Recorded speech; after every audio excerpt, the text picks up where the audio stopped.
In the name of Allah, who came in the person of Master Khalid Muhammad, the one God to whom we forever give thanks and praise for raising up in our midst the black man and black woman of America, a divine leader, a divine teacher, and a righteous guide in the person of the most honorable Elijah Muhammad. And we forever thank Allah and His Messenger for preparing one, molding one, shaping one, and fashioning one for this very critical and crucial hour in which we have now arrived. Minister Louis Farrakhan, whom we have with us tonight. In their names, I greet you with the greeting words of peace. As-Salaam Alaikum. I know we are all very happy and very anxious to hear from our beloved brother Minister Farrakhan the divine reminder that is in our midst. He said that he wanted to come and spend some time with us and impart with us some words of instruction, some words of inspiration, and words of information. So I won't prolong it any longer, because at some point I believe he will be leaving this evening and we'll have to be headed to the airport with him. But I want to at this time bring before you our beloved brother minister, the national spokesman and international spokesman for our beloved leader and teacher, the Honorable Elijah Muhammad, the reminder in our midst, Minister Farrakhan.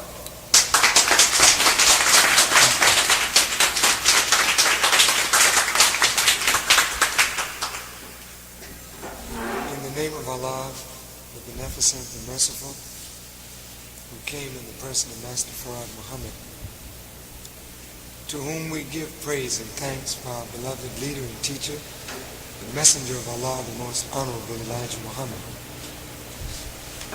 First, I hope that you will pardon the condition of the voice. We've been blasting every day for about the last 7 days.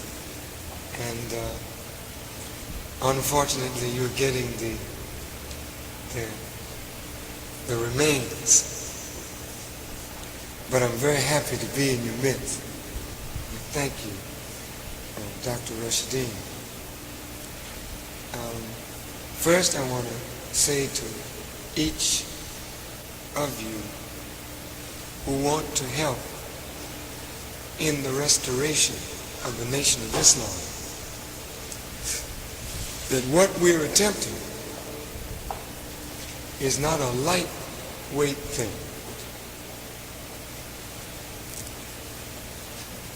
What we are attempting demands courage, strength, determination,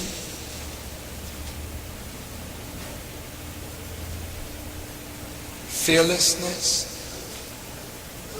but above all, what the time demands is that we put our complete faith and trust in Almighty God, Allah, Master Khalid Muhammad. The 40 years of Messenger Elijah Muhammad in our midst represented to us an example that we should draw from if we want to know how to go in this time. Look at his example. If we want to know how we should conduct our lives, look at his example.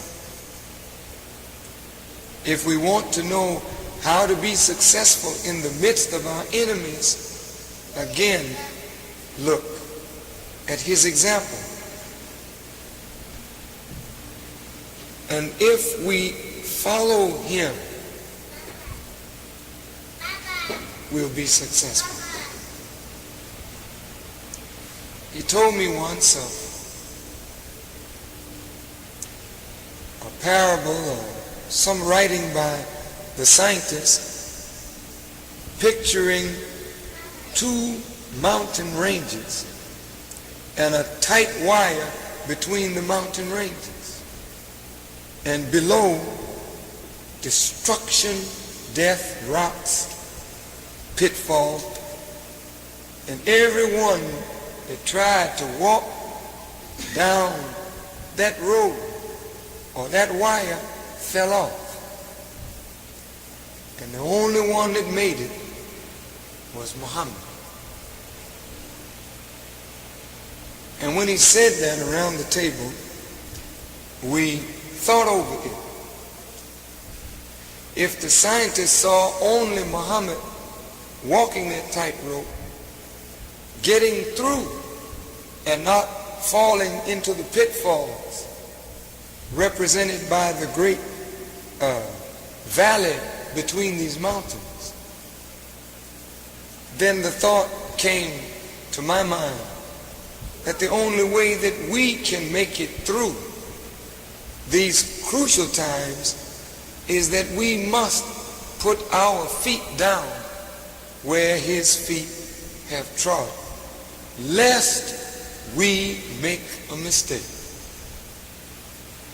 I want you to know, brothers and sisters, that even though you don't see someone giving me orders, I am under orders. I'm not left out here to do my own thing. I want you to know that there is nothing or no one that can encourage me, by Allah's help, to deviate from that which the Messenger of Allah has given us for our salvation today.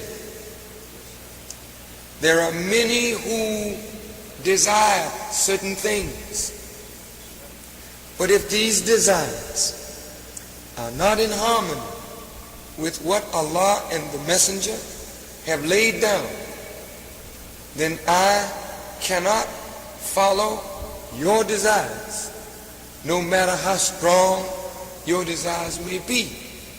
I will have to either walk on without you, or you will have to conform to that which the Messenger of Allah gives to us. I'm not permitted to beg you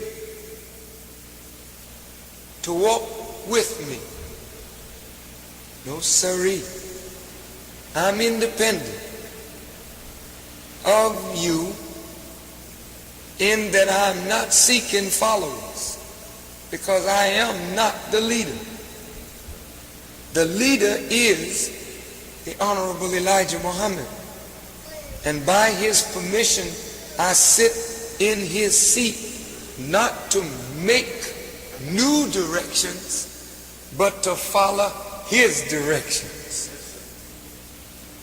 I hope that this is clear, because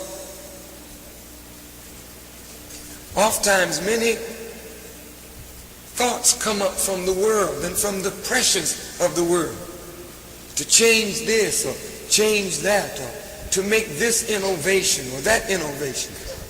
If I started making innovations, then I'm my own man rather than the messengers.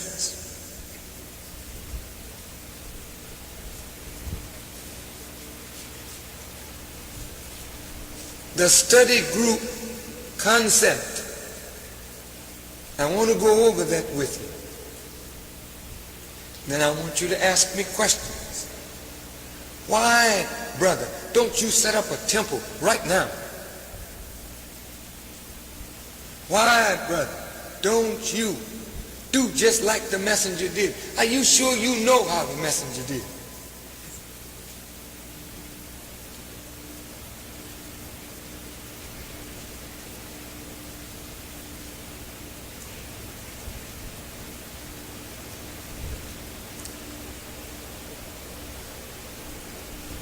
John the Baptist baptized the people in the river Jordan, but he admonished them that one greater was coming behind him who would baptize with fire. The reason that the nation fell is because we never were really baptized into the wisdom of the Honorable Elijah Muhammad. We were baptized into personality worship. So each person followed their minister. I'm with Farrakhan. Well, I'm with Kareem. Or I'm with Hassan. Or I'm with this one. I'm with that. That's foolishness. We are with one man, the messenger of Allah. Well now, listen. If you went to school and you took a course and the time of testing came and you failed your final examination, don't you have to repeat the course? That's what I thought.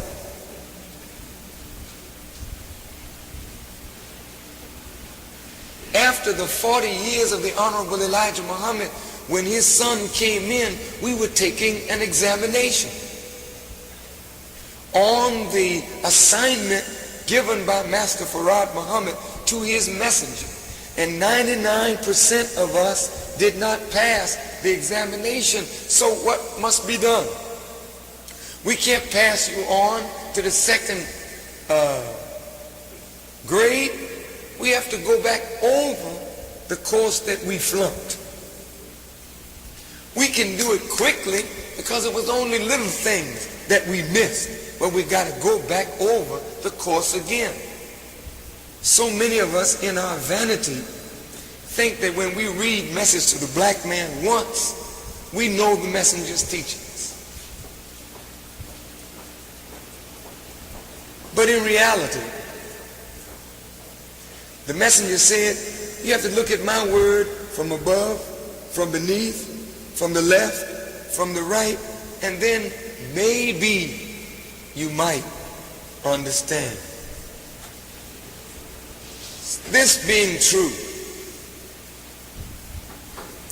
why establish a temple with a lot of chiefs and no Indians?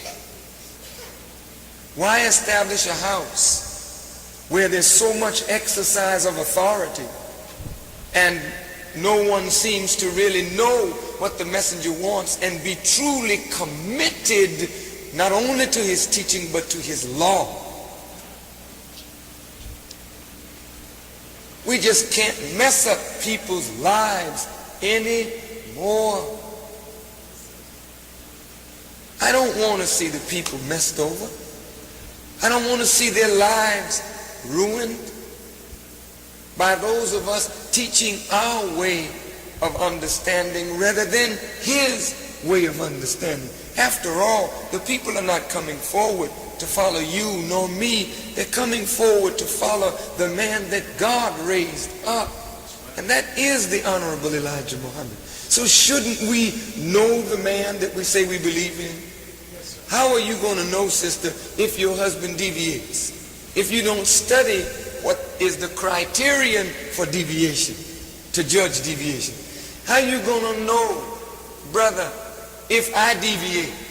If you don't study the criterion for deviation, which is the word of the messenger, the program of the messenger, the law of the messenger, the sayings of the messenger.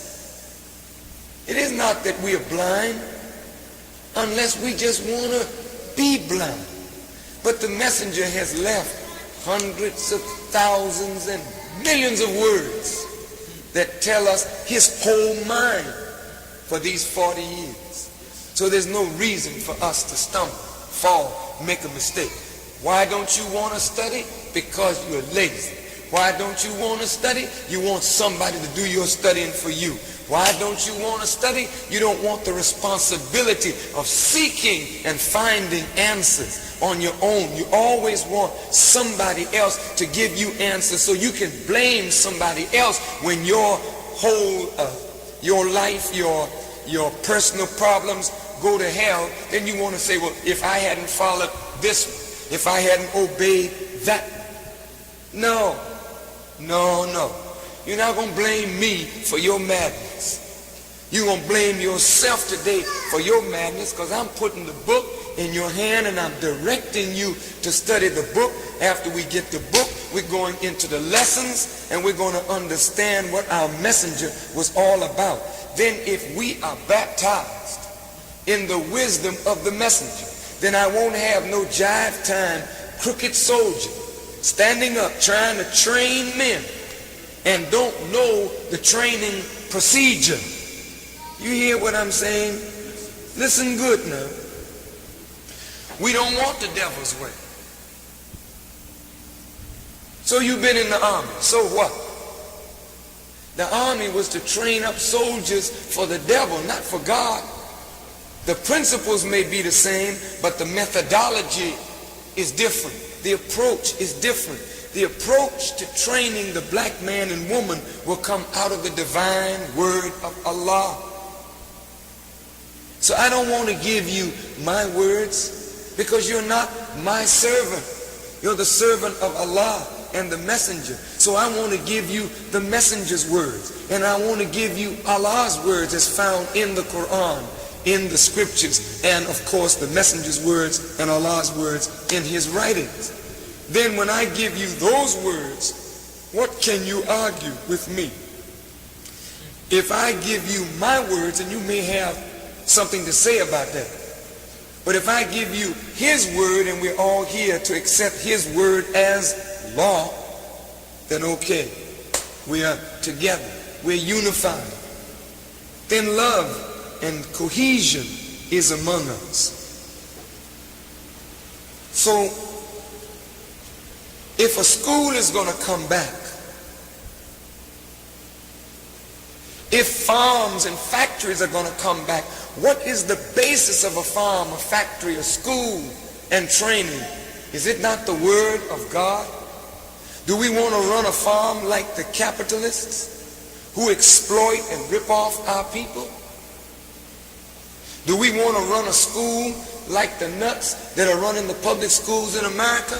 Or do we want to run a school according to the divine law, will, plan, program, methodology, and psychology of God?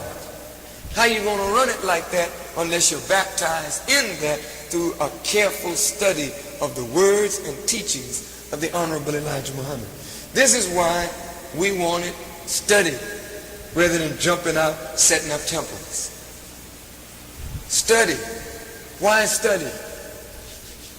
Because 98% of us probably have fallen in the mud, in the interim, in the absence of the messenger. All of us are not clean. In fact, I could go so far as to be bold enough to say there's none clean, no, not one. That's a pretty terrible statement then. Well, how are we going to invite people to cleanliness if we ourselves are not clean and not examples of cleanliness? And I don't mean washing our face and our hands. Certainly we have a beautiful shine and we look like the old Muslims. You know, but we don't want to be external fellas or external sisters. We want to be internalizing this teaching so that it radiates from within. Does it make sense? Yes, sir. Now, these are not just words I'm speaking, but by Allah's help, this is going to be and is now required of us. Now,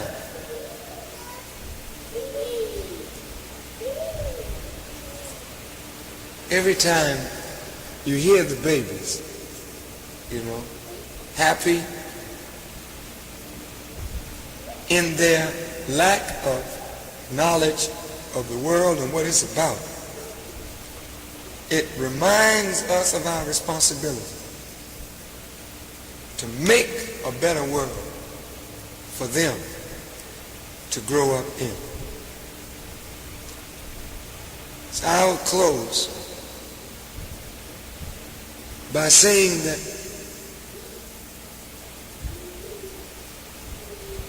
I'm not going to give up the study group concept.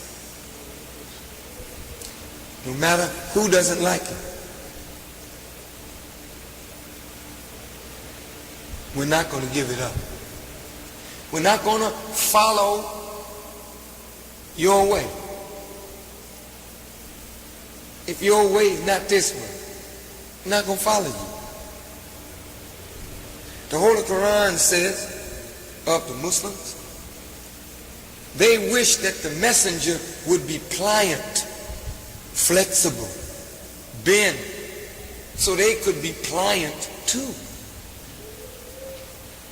Everybody wants to bend the teacher so that they can bend too. And if I bend that much, you bend this much, then those behind you bend that much, and before you know it, we're all out of line. That's why those of us who are at the point,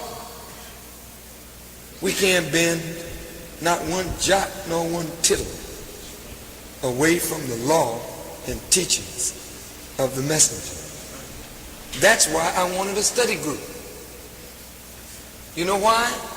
Because the study group puts the focus on the messenger, where the focus belongs. If you put the focus on Brother Farrakhan, maybe I got a spot and a blemish, and the spotlight being on me, you may find my spot and blemish, and then I will be guilty of damaging your faith because of a spot on me. So I put the spotlight on the man who can take it, and meanwhile behind the door scrubbing and a washing going on, so that when the light does fall on me, I can say all praise is due to Allah. The light found me, but I got out the bathroom just in time. Here I am, brothers and sisters, clean. You understand? Yes, so I don't want the spotlight on you. I didn't want you to take the heat of our stumble and fall in the mud. Since the messenger is the leader, is the teacher, is the guide, and is the example, why not focus on the example so we can see our example, then wash ourselves and clean ourselves up according to the example, so that when the light finally falls on us, we can come out of the darkness into the light, clean, ready, sharp, and the world will say, there they are. They once were dead, now they're alive. They once were lost, but now they're found. Truly God is among them. That's the reason I didn't want to set up a temple, because a temple puts the focus on a minister. The temple puts the focus on some authority figure. And as long as the temple puts a focus on that authority figure, then that person's life is under the microscope of the people's eyes. I don't want the people to deal with the weaknesses of Farrakhan and the weaknesses of Rashideen and others. I want the people to deal with their own weaknesses by focusing on the messenger and starting to clean themselves up, so that when the spotlight does fall upon us, I say again, we'll be clean examples for the people out there who are tired of people preaching one thing and doing another. And we'll get hurt playing that kind of game with the people. They don't want that no more. They got that in the church. They got that in the lodge. They got that in the school. Must they find that also with us too? That's why I said let's study. And if we study and put the focus on the messenger's character, then the messenger becomes Furqan. The messenger becomes the criterion by which you make the distinction between truth and falsehood, right and wrong. And then you check yourself and see, how do I measure up to my teachers? Well, I ain't doing too good today. Let me get it all together. Then after you get through the messenger's books, you should be willing now to impose discipline on yourself. Isn't that the best discipline? Yes, sir.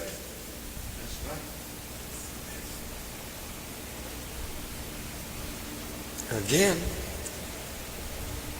I wanted to protect the followers, to give them an environment to grow in, unencumbered and unhindered by a lot of personality clashes that come when authority is delegated. But if we're just in our home reading and studying, or in the top reading and studying, why should personalities interfere with our study of the words of the Honorable Elijah Muhammad? Then the devil don't know where you are. They're spread here, there. Because this is his fall, brother and sister. And in the fall, you can't act today exactly like you acted in 1930, because this ain't 1930. This is the culmination of a whole world. This is the wind-up of everything. So we've got to be wise, careful, prudent, pragmatic, intelligent, and above all, righteous.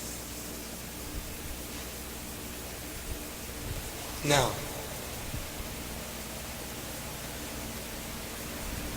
that's the main reason for study discussion groups. Second reason,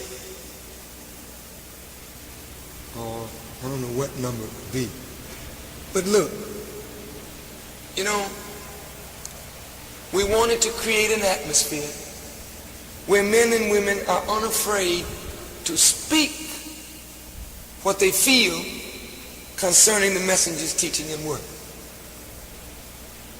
You hear what I have to say, I hear what you have to say.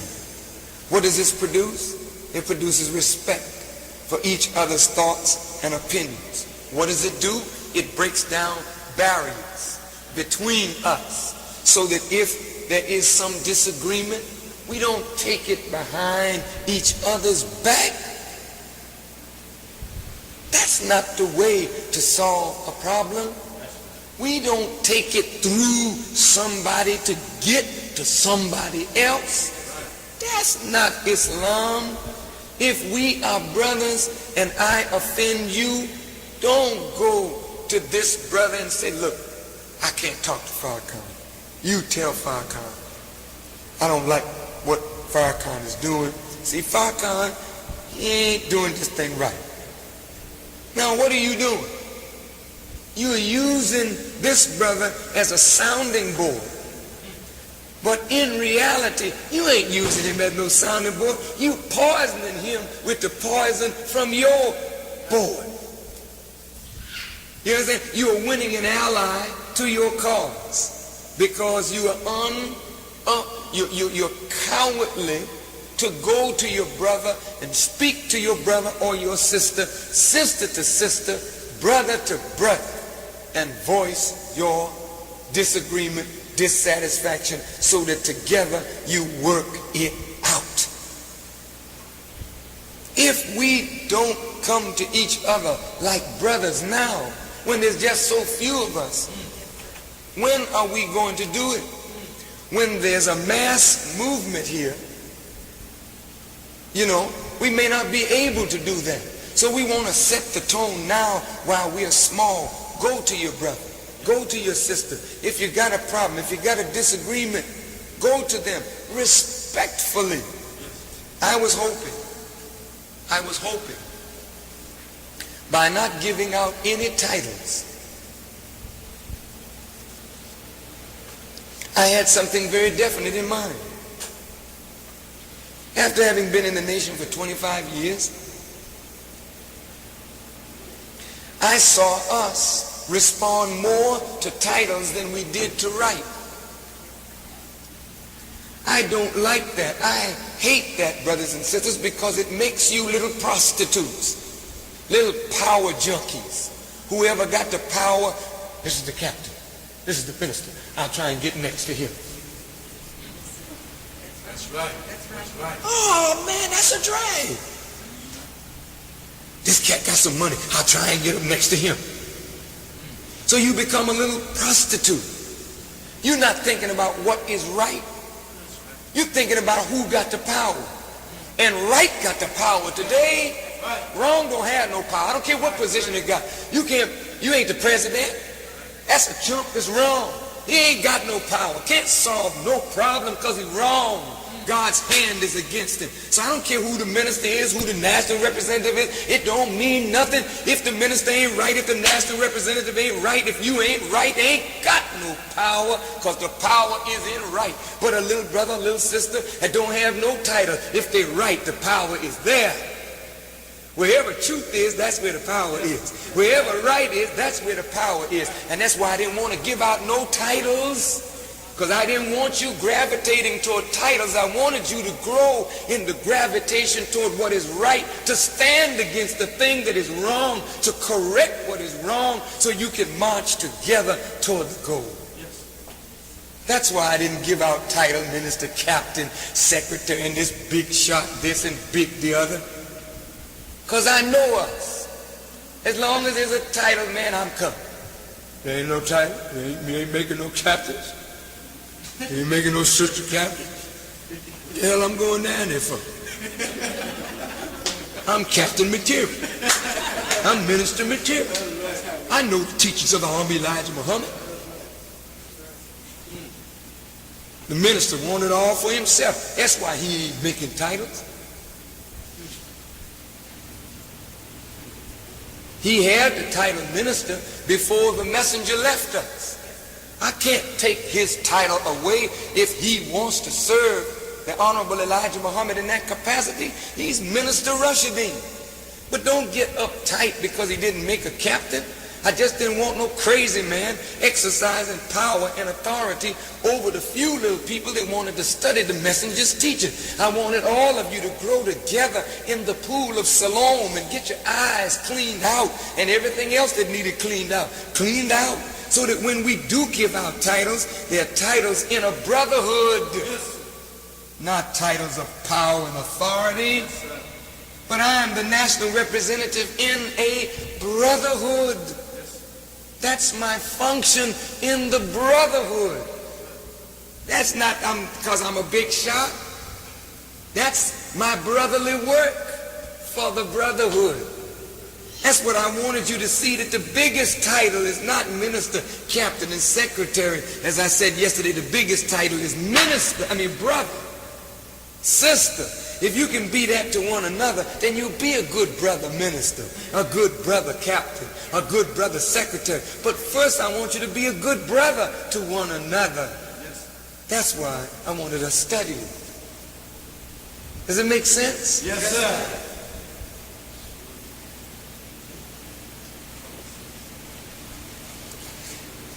I don't always explain it fully in detail. But that's a test too. Yes, sir. To see whether you really are with your brother. I tell you some things. But if you make me tell you all things, everything, all the time, then you're wasting my time and yours. Certain things you should be able to see. But if you're in doubt, always ask questions. But if it's just doubt, and after one doubt is removed, here come another. After that doubt is removed, here come another. After that doubt is removed, here come another. Well, you just a doubter, and a doubter, we can't waste no time with you. Just doubt yourself right on back out of the street. But that's a whole world full of doubt. You know what I mean? I almost begged Dr. Rashidin. I actually begged him to be independent. Not to act like he needs the people. I don't act like I need anybody. No, sir. Because I don't. What I need, I got. That's Master Farad Muhammad and his messenger. I'm just here to hold up a light. And if you come, then I got need of you. But if you are there waiting for me to prove myself to you, then stay where you are. I ain't coming for you. That's my position. I'll never beg you, because you're not worth begging. Hell no. You got to work out your own salvation. I got to work out mine. I ain't begging you to walk behind me to help me in the work of Elijah Muhammad. That's something you got to come to. Whosoever will let him come. But if I got to beg you, oh brother, would you please help me in this great work? And then every time you get a little bruise, rub it, oh brother, oh sister, come on now. Oh. Hell no, there's something better in the street waiting to come forward if we just get rid of the dead weight that don't want to work. Right. Always got some little argument to raise. We don't have time for pettiness. And I say that not from a pompous, ugly, proud, arrogant position, because that's not me. But I'm saying it from the position of strength, of a belief and trust in the God. And the Honorable Elijah Muhammad never begged one of us. How many of you that knew the messenger ever found him begging somebody to be his minister or help him? He was too glad to see you go if you wanted to go. Because he knew the minute you left, somebody better was coming. And don't you ever think that there ain't somebody better. Right. I may be good, but there's always somebody better. And he may be better, but there's somebody out there still best. Since the messenger said the best are in the street, then every time you hold on to one that you think is so good, you may be blocking one better from coming. So if they don't want this, then we don't want them. If they don't want right, then we don't have them. We're not taking up space here. We want right. We're not for nationalism outside of righteousness. That's not the nation. The nation of Islam is founded on a belief in the God, a belief in the messenger, a belief in that which Allah revealed to the messenger and that which he revealed to the prophets before the messenger. The nation of Islam is founded on prayer to the divine being, then charity in the cause of that which you believe. Then the Quran said, these it is that are on a right course, and these it is that are successful. If we don't want to pray, if we say, well, I'm with you in your nationalist endeavor, but I ain't for no religion. I ain't for the God. But we understand that. We grow into that.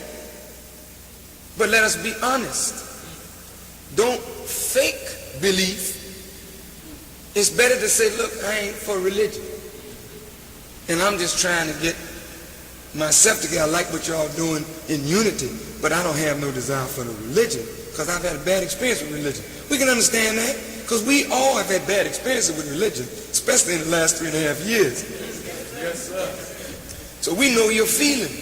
Yes, sir. We know how religion can mess up your mind and twist you and get you so blind you don't even ask questions no more because it comes from God. And we don't want to get in no crazy bag. We want to continue to ask questions, though it comes from God, so we can grow in the understanding of God's way. Am I making any sense to you? Yes, sir. All right. And I think that kind of sort of explains why we want it steady group. Now, will you have temples again? Yes, sir. Yes, ma'am. We will.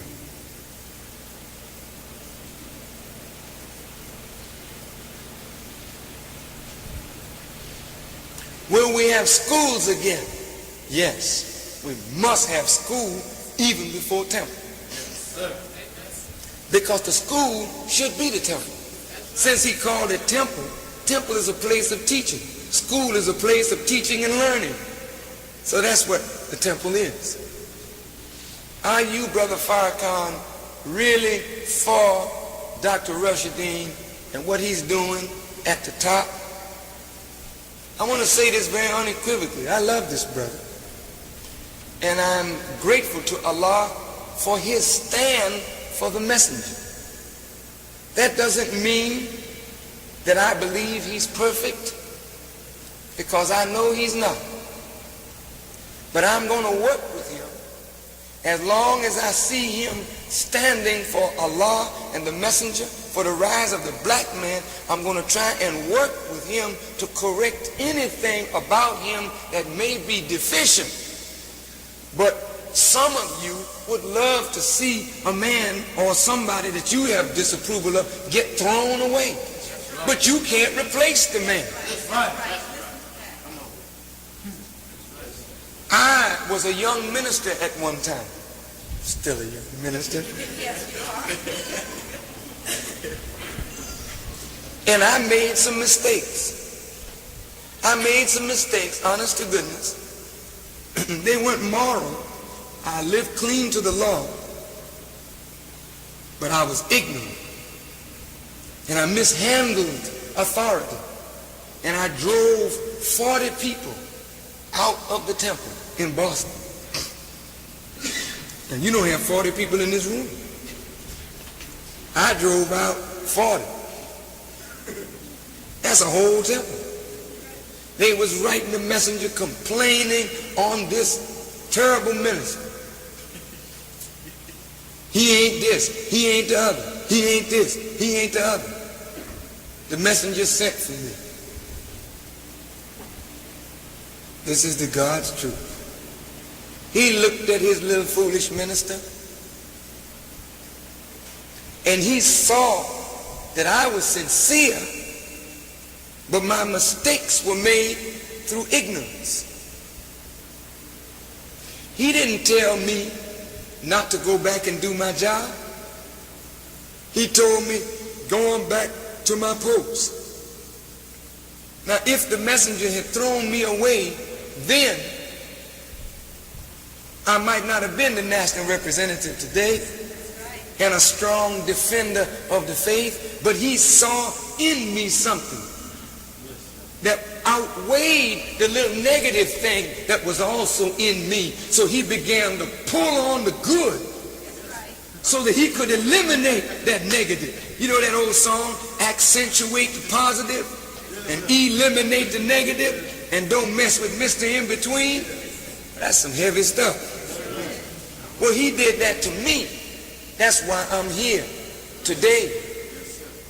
Now, do you want me to follow your displeasure or dissatisfaction or grievance, or do you want me to follow the guidance of the messenger?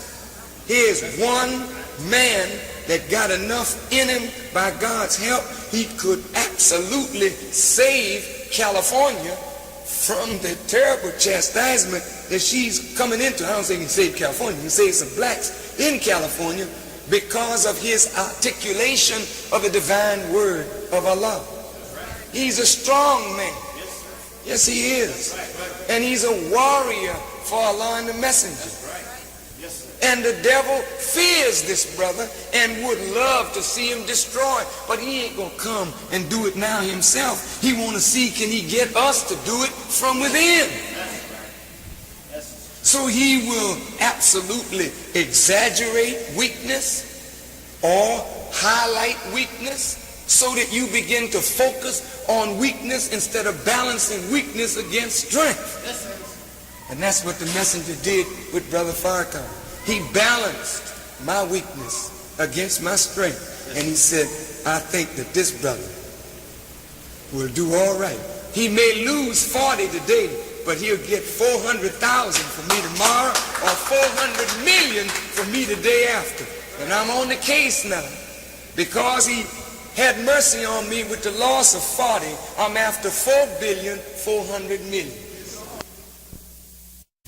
And this brother, by Allah's help, I hope, will be right at my side going after them 4,400,000,000, and you too. That's our job. So, yes, I'm with Brother Rashidun.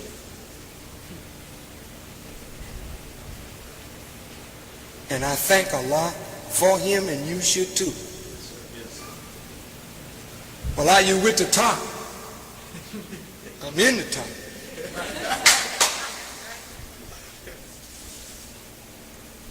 But this ain't the temple. Why ain't it? What is a temple? But a place where teaching is given. Isn't teaching given here? Yeah, but it ain't Islam. What is Islam? And what was the first form that the messenger sent out to everyone who came to believe? Was it not actual facts? And didn't he say, have the actual facts on the blackboard before the minister arrives? Don't you think a minister can arrive on these actual facts? I think so. Be slow to judge and be quick to understand. Be slow to condemn and be quick to show mercy. Be slow to condemn and be quick to forgive, because the one who condemns is also condemned in condemnation, for that one too stands in need of the mercy of God.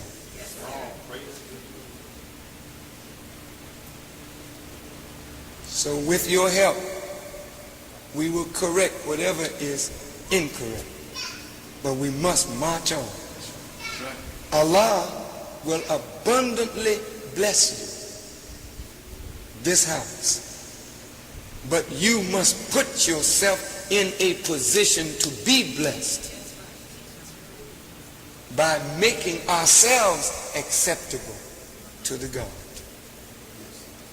If I know that there are things that I'm doing that I know he wouldn't accept, there ain't no sense in me rationalizing what I'm doing. The thing that I should do is get rid of what I'm doing that's unacceptable. It's not that I'm unacceptable or you're unacceptable. It's what we're doing that's unacceptable, so clean it up. Remember the messenger's teaching? If you don't clean up, you're out of luck with us. Why you got a study group, brother? To give you time to clean up. And to me, that's mercy. Why are you so merciful, Brother Farrakhan? Oh, I love to tell you this. Because I have been shown mercy. If it were not for the mercy of God, I wouldn't be here. I was a goner, brothers and sisters. I was out there in the world.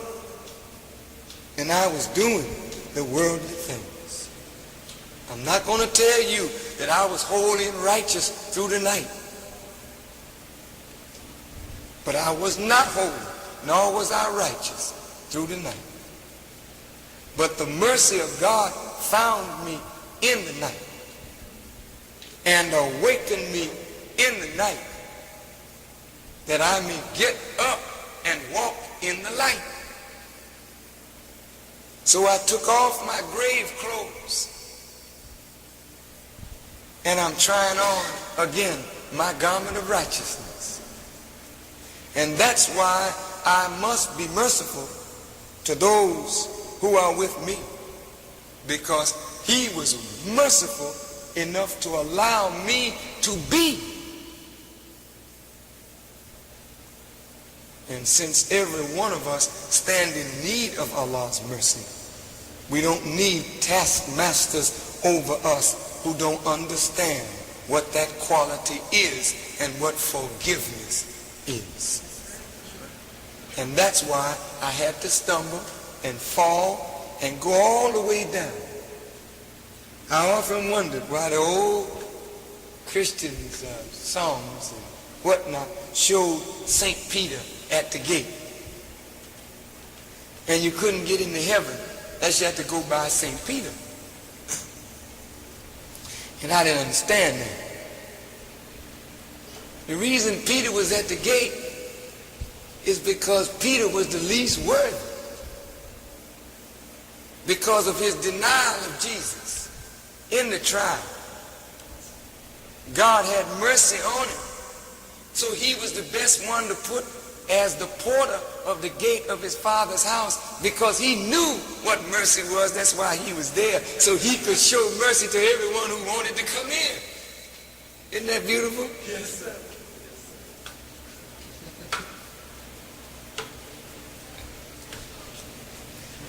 One last parable. See, once I get started, looks like my voice clears up.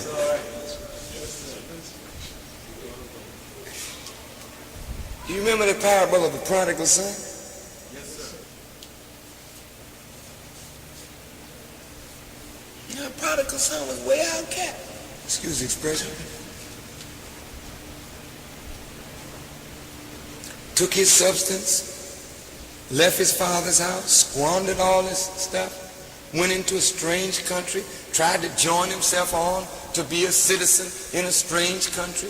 Then they had him husking corn, feeding swine. He fell all the way down. Then he came to himself and remembered his father's house and said, I think I will arise and go to my father. It's a beautiful picture. And the messenger quoted it in his last speech to us. You remember? Yes, sir. And the father saw the son a long way off and he ran to the son, and the son fell down and said, Father, I have sinned. Notice his first words. I have sinned, Father, and I'm no longer worthy to be called thy son. See, he didn't come up proud and arrogant. He just came up saying, look, Dad, I ain't even worthy. Whatever you can do for me, just throw me around the house. Just let me get in there. Father took him on home, and much to his surprise, the father said to the other brothers, kill the fatted calf. Get the robe, get the ring, put it on his finger. Then they got hot. They were ready to rejoice that he was coming home until he put the ring on, till he put the robe on, till the father ordered the fatted calf killed for him. And then the father had to spank them jealous brothers. Say, you should rejoice that this that was lost is now found. This that was dead is now alive. This that was blind can now see. You see? And that's a parable of me and you going astray from our Father's house. It's a parable of the nation, the black nation, leaving Africa, coming into America to join on to a strange people and a strange ideas, alien culture. But it's also talking about the nation straying from the messenger's teaching, and it's talking about an individual in the nation who went astray.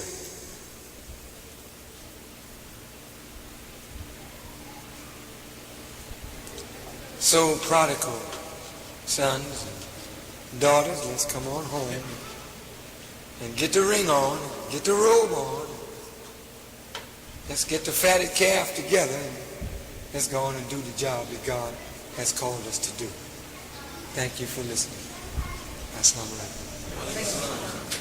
Now, are there any questions that I might answer from you, for you?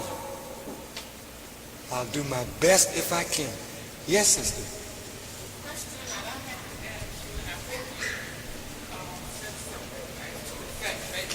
Is that are we going to, you said a few minutes ago, like people are disappointed, like black people are disappointed that they, in the religions and all the different things. And I think I've said to some of the sisters and some of the people that we listen, like we're listening to you now, we go over this in the last, as I said, I've been listening to it for 30 years or more, let's say, and we continually going over it and over it. I mean, I'm wondering myself as to when are we going to really take this teaching, and it's all good, goodness knows I love it all. But when are we going to really use it, and why do we have to continually falling, like you said, and over and again, teaching this? I'm just wondering, when are we going to really, come together? I know you can't answer me when. I know that's a big question, but no, I can't. I just have a lot. By Allah's help, answer you when. Yeah. Okay. The reason we had to go up and down, sister, is because we're dead. And the prophets had us just right. If it were an easy job, the prophets wouldn't have predicted or style us in the scripture as being a dead people. And when you go to talk to somebody dead, you have to say it over, over, and over. And you think the dead man got it and is going to get up, and you go back, he's laid back down in the grave again. It took the master grip, as the old Masonic order teaches, to raise that man up from the dead. What I'm suggesting to you is we are at the end of teaching. Brother referred to me in the opening as a divine reminder. My duty is to bring to the remembrance of the people for the final time what a divine messenger has taught. And I'm going to say this for the final time, just to remind you. What you do with the reminder is entirely up to you. But right behind the reminder is coming destruction. So I'm not worried about you and me not acting on what the messenger taught. If it was left up to hearing teachings, we'll be another 1,000 years listening to people teach. But before the messenger left us, these were his words to me. He said, brother, after you teach a people for 40 years and they don't respond, they need something other than teaching. That's right. That's right. He was telling me that the whipping that is divinely prophesied, that is called the chastisement, is here. And that I don't have to worry about whether we're going to obey. You ever notice when you were young and you did something wrong and mommy told you, no, don't do that again. And you kept playing until all of a sudden mama got angry or daddy got angry and hit you. And when he started hitting you, said, I do what you tell me, I do what you tell me. And he said, yeah, I know you're going to do it. I know you're going to do it. But when he get finished putting it on your behind, you ready to do anything to get that thing up off of you. Well, I'm telling you, I ain't going to have to talk long at all. Because when Allah get through putting on us what he going to put on us, we going to holler back, I'm going to do it. And you damn sure going to do it this time. You ain't going to miss. You're going to die. There is no alternative. You're going to do or die, because Allah is totally independent. And he told them elders in Israel, under Moses, they had the same problem, wandering around 40 years in the wilderness. Why wander? Because they were so rebellious. So he just let them all die out, and he took their children. See, and the reason we've been up and down like a doggone yo-yo is because we weren't made for the messenger's teaching. We always had some excuse. We followed him from a distance. We ain't never followed the messenger. Not really like we should. Look at this. I'm just giving you a picture. You put the sisters in the uniform, they are always trying to make the uniform their way. The messenger make it one way, they want to make it another. The messenger tell them put their hair in, they want to let their hair out. The messenger tell them do this, they want to do that. The brothers the same way. You never really followed the messenger. We followed him in name. But there's a group coming up out there now that's 13, 14, 15 years old. You don't have to tell them twice. Tell them once, they jump straight into it. Say, oh, this is what I've been looking for. That's why he kept telling us that his best followers was out there in the street. Because he knew that we who were following him and listening for 30 or 40 years were not his best. So I'm sure all of us going to be good. Oh, yes, because it ain't going to depend on nobody talking to you. It's going to depend on you getting that whooping. And when you see, and I see, the death angel and what that death deliverer does inside this country, and when you see that beast coming up in the fullness of his fury, like you may not have seen him in your lifetime or mine, but like your great-grandparents saw him, you're going to see him again like that. And you're going to call on your God like you never called on him before. And you're going to come together and stop this little petty bickering.